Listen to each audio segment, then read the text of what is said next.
Olá, o nosso convidado de hoje no Com a Palavra Cidade é o historiador e professor Juliébert Martins.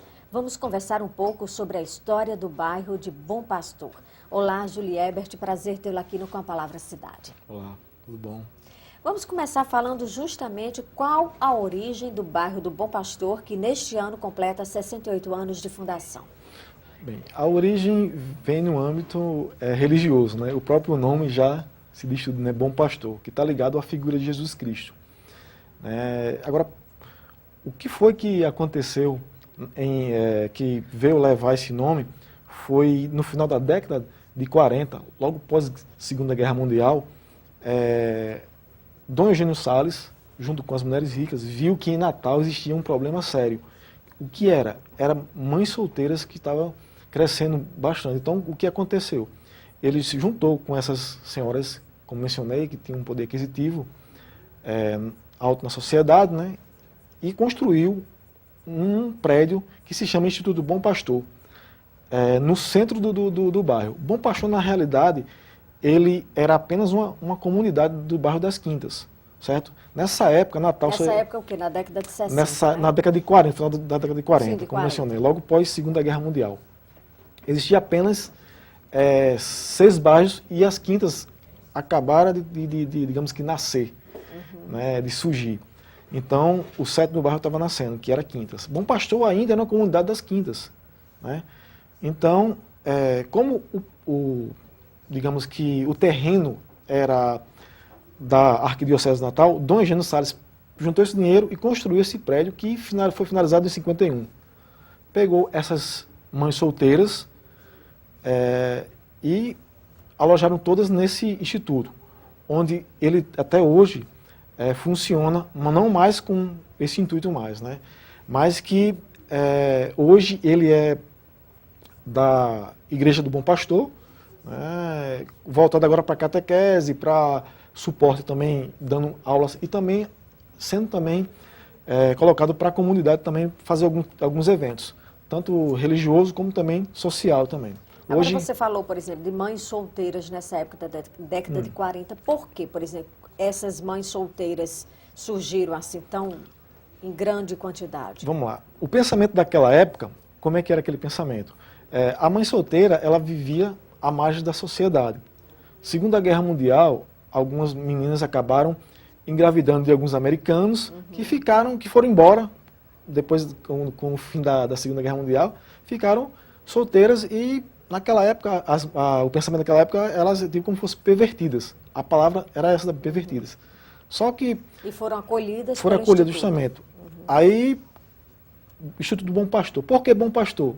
Segundo Dom Eugênio Salles, pegou a figura de Jesus Cristo, né, como um bom pastor que acolhe as suas ovelhas. Se ele acolhe, então por que não colocar esse nome no Instituto que está fazendo esse trabalho com essas pessoas? Então, colocaram esse nome no Instituto Bom Pastor, né, que funcionou até início da década de 70 lá, com esse intuito de poder acolher essas mães. Para dar o quê? Suporte para essas mães e seus filhos que viessem a nascer, como também dando curso de culinária, né, agricultura também, e também de bons modos daquela época. Então, foi muito bom, porque foi tido também como digamos que, modelo de acolhimento para aquelas pessoas que viessem até aquele serviço da igreja. Né? E nessa época, por exemplo, como é que era aquela localidade? Poucos moradores que viviam ali naquela região que hoje é chamado de bairro do Bom Pastor, mas na época era uma região ligada às Quintas, como você falou. Exato. Existia um rio. Né? Existe o Rio das Quintas. Naquela época o Rio das Quintas ele não era poluído como é hoje. Então as pessoas usavam aquele rio ali para poder fazer o quê? As donas de casa poder pegar saía de lá das Quintas, do centro das Quintas, e pegava lá no Rio das Quintas água, porque não existia água potável naquela época. Isso nas Quintas, né? E também algumas pessoas saíam lá do Alecrim para poder lavar, as lavadeiras lavarem roupa lá. No Rio das Quintas. Então, ele tem digamos que um fator econômico também, ele tinha essa característica econômica, né? Mas até então era vazio ali, década de 50, né? Que justamente foi no período que foi construído o Instituto Bom Pastor. Em 55 foi construído o Estevão Machado. O Estevão Machado que seria o presídio para menores. Sim. Né? Então, o menor infrator. Então existia, ele ficava a 200 metros do Instituto Bom Pastor, que a igreja cedeu e a igreja também administrava junto com o governo do estado da época.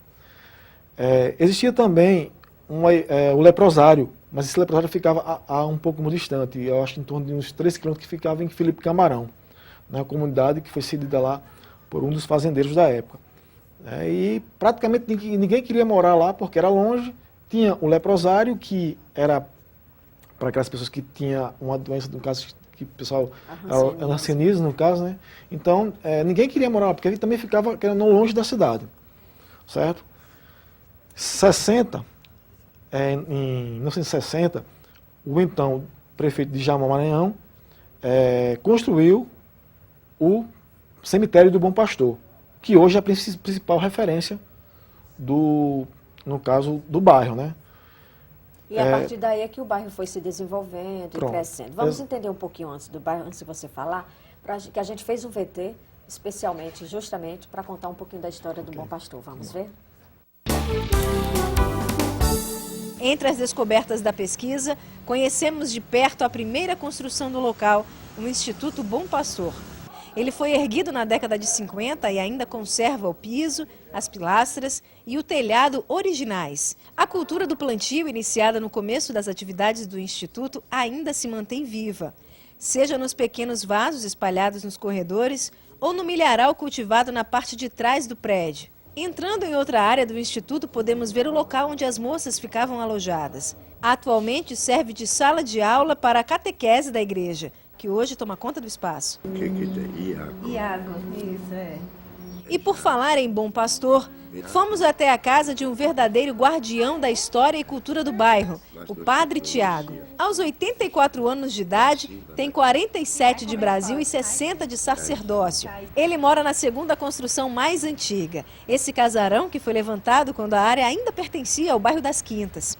Esse espaço foi usado para diversos fins, como sede dos líderes dos municípios e alojamento de seminaristas. Em 64, foi tomado durante o golpe militar e ficou vazio, até o padre chegar ao Brasil vindo da Bélgica, em 1968. Sendo o primeiro morador aqui, não tinha uma casa. Leprosário e Bom Pastor. O resto era mato aqui, né? Aí, na realidade, tinha uma favela nordeste, do bairro Nordeste, no lixo de Natal. Fazia parte também das Quintas. Então ia lá também. E no meio do lixo tinha um ambulatório também, com acadêmicos de medicina, de odontologia, de farmácia e de enfermagem. Aqui atrás tinha um terreno da Marinha, que ia construir o conjunto da Marinha, aqui atrás.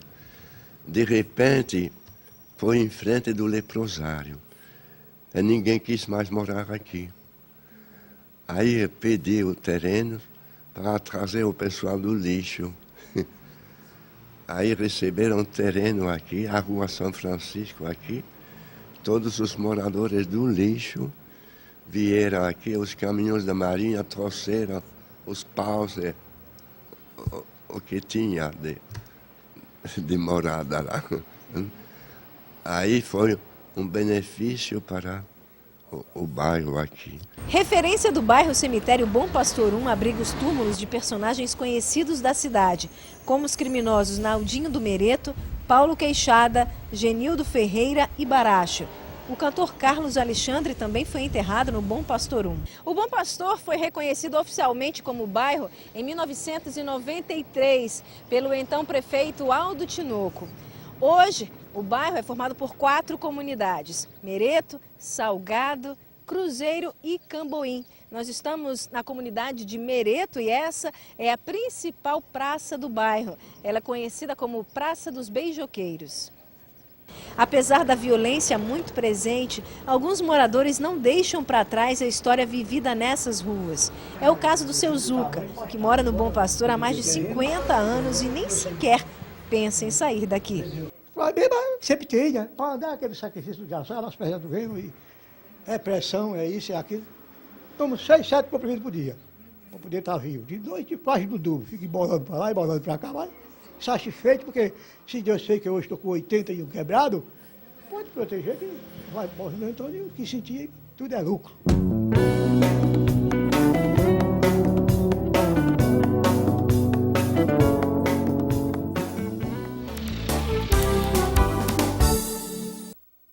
Bom, Julie Ebert, como a gente pôde ver aí, algumas coisas que a gente já tinha comentado, né, do Instituto, do bairro. O Bom Pastor é um bairro muito grande hoje, a gente percebe. São quantos moradores lá naquela comunidade, no bairro, aliás? Segundo o censo realizado pela Prefeitura, tem 20.196 habitantes. Domicílios tem 4.836. A maior parte dos domicílios lá são voltados para residência mesmo, né? E em torno de 20% é comércio. Então, é um bairro residencial, na realidade.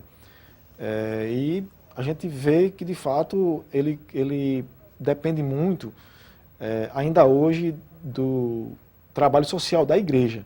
Né? Como você foi falado aí, né? Teve o próprio Padre Tiago. O Padre Tiago tem uma história muito grande ali. Ele foi, digamos, o primeiro, ele foi o pioneiro a começar a trabalhar no âmbito educacional lá.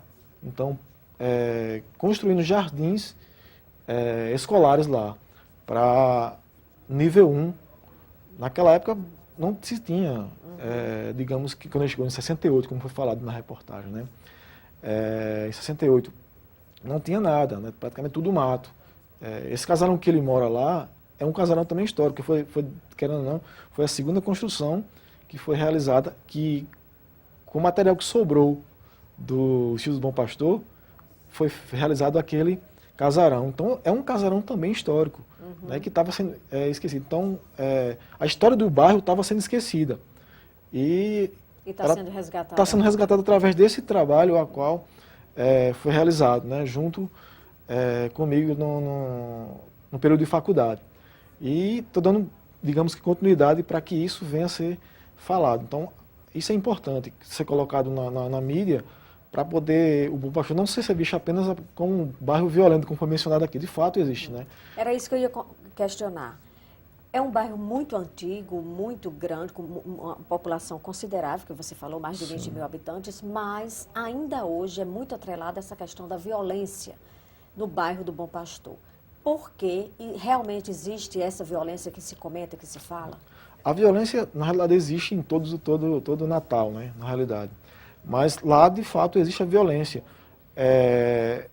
Só que, qual o motivo? As pessoas que vinham morar no bairro, como foi falado, né, desde as suas origens, desde seus primórdios, eram pessoas que vinham do interior do estado, acabavam não tendo lugar para morar, começou a se formar favela, como o Padre Tiago mesmo falou.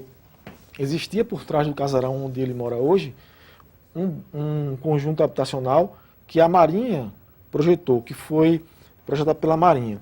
Né? Eles não quiseram ficar lá, porque era distante do centro da cidade, ficava próximo ao cemitério, ficava próximo ao leprosário que ficava em Felipe Camarão, que já era divisa Felipe Camarão com o Bom Pastor. Mas hoje os casos mais comuns de violência, assim, que a gente pode... A gente pode colocar, de fato, drogas, né? No âmbito de drogas, existe bastante drogas lá. E também existe também a questão de devido à questão da própria droga, existe vários assassinatos. Mas, hoje, para se ter uma ideia, o bairro mais violento da Zona Oeste é Felipe Camarão. Né? É Felipe Camarão, mas não é tão mencionado como o Bom Pastor, que é o segundo bairro mais violento de Natal. O primeiro é Mãe Luísa, segundo Felipe Camarão, e o terceiro Vale Dourado, na Zona Norte. Então, são 3 zonas, né? Zona Oeste, que é Felipe Camarão, Zona Leste e Zona Norte. Então, mas o Bom Pastor é tido como por quê? Porque na década de 80, existia quem? O Naldinho do Mereto, que foi mencionado que ele foi, inclusive, enterrado no próprio cemitério. Ele morava lá na comunidade do Mereto. Exato. Né? Então ele faleceu, depois que morreu, depois que foi assassinado lá na penitenciária mesmo. Então ficou com essa fama de bairro. Mas para você ver, eu, no caso, moro lá há 34 anos, né? Que eu nasci e criado, como eu falei lá. Mas, assim, vi muitos casos de violência. E diante disso daí, eu falei, poxa, será que é só isso que o Bom Pastor tem? Não tem. Então eu vou usar da minha formação para poder dar minha contribuição, uma vez que eu estou hoje aqui através desse bairro também. Então, resgate histórico, identidade desse povo, a religiosidade que está impregnado, Exato. que, como o Padre Tiago falou aí, ajudou bastante. Ele trouxe o pessoal que vinha numa favela no Bairro Nordeste, resgatou para cá. Então, o que acontece? Tem todas essas ações sociais também que envolvem, né? Exato, né? Inclusive, esse casarão do Padre Tiago serviu bastante também para clube de mães, serviu também para encontros de jovens, voltado para a carismática.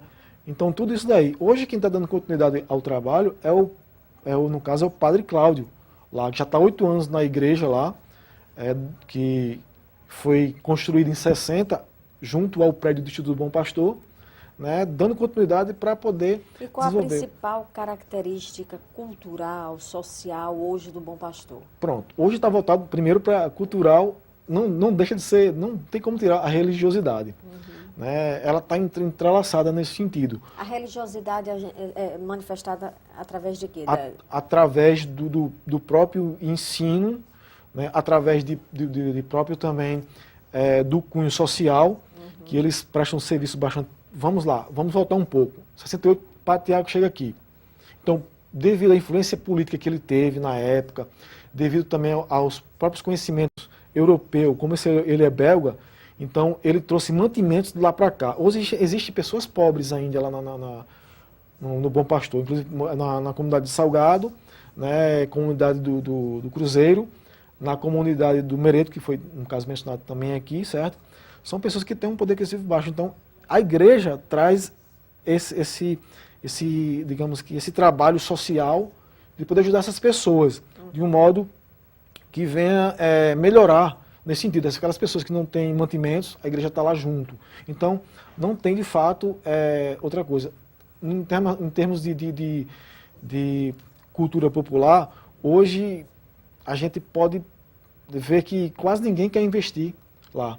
A gente vê o descaso dos políticos, porque acha que não dá para se investir lá, mas existem alguns bairros que são vizinhos lá que têm, às vezes, digamos que a cultura do esporte, a cultura mesmo do próprio lazer, para você ver. A principal praça que tem lá, ela é muito pequena. Então, assim, já está praticamente toda deteriorada.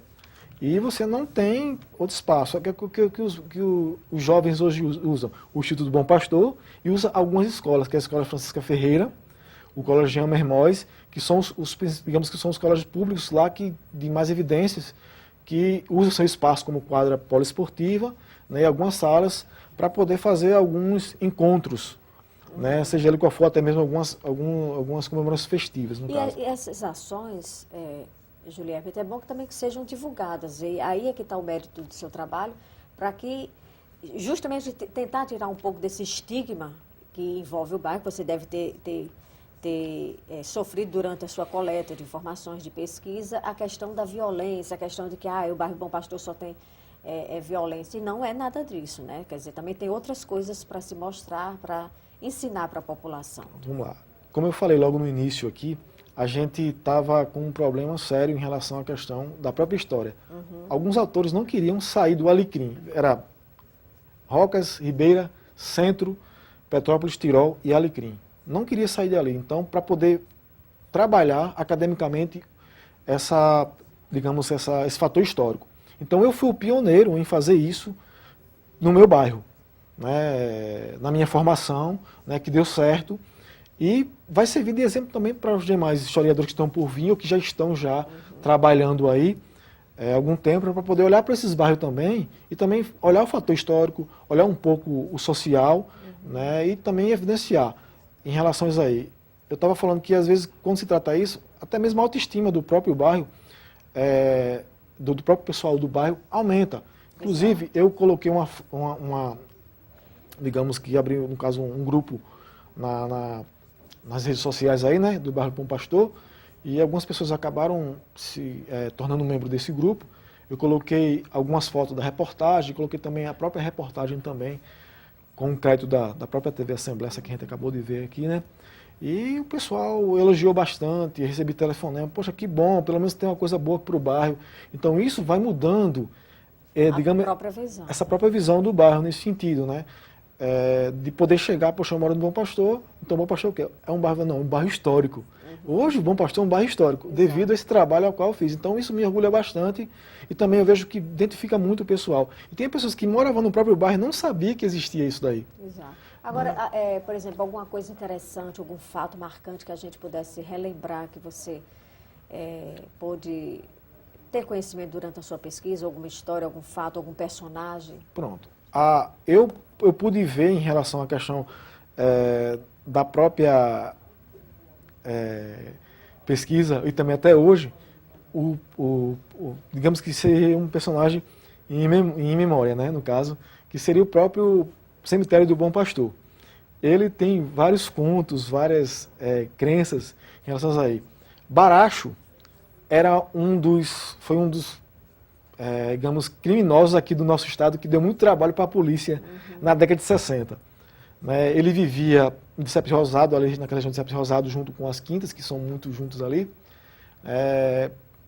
Então, ele acabou morrendo numa perseguição policial.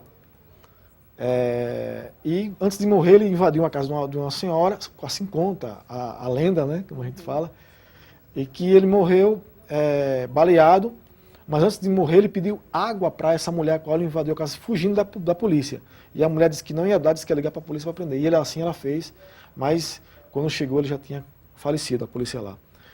E ele morreu com sede. E ele foi enterrado no cemitério do Bom Pastor 1, né, nessa década de 60. E hoje ele é tido como santo, porque as pessoas vão lá e oferendam para ele água. É mesmo. Então, assim, ainda hoje. Ainda até hoje. E no dia de finados, que é o dia 2 de novembro, ele e o túmulo de Carlos Alexandre são os túmulos mais visitados durante o ano todo e também nesse período de finados. Então a gente vê, se você for entrar lá, automaticamente você vê, qual o mais famoso que tem o túmulo aqui? É o de Baracho. E o segundo é do Carlos Alexandre, que morreu no final da década de 80, no acidente de carro, né? Então, assim, quando existia esse tipo de situação lá, as pessoas estão lá, então ele é tido como se fosse um santo, né? Que não é reconhecido pela Igreja Católica, mas que o pessoal deixa água para ele sempre lá. Se você for lá no túmulo dele, lá está lá, nesse sentido. Outra coisa também que eu descobri nessa pesquisa que eu fiz, que o primeiro projeto pró-morar do Brasil foi realizado nos anos 80, né? Pelo então prefeito José Agripino, lá no Conjunto Esmeralda, né? Então o primeiro pró-morar do Brasil foi lá no Bom Pastor. Então, para você ver, um pastor, ele respira história.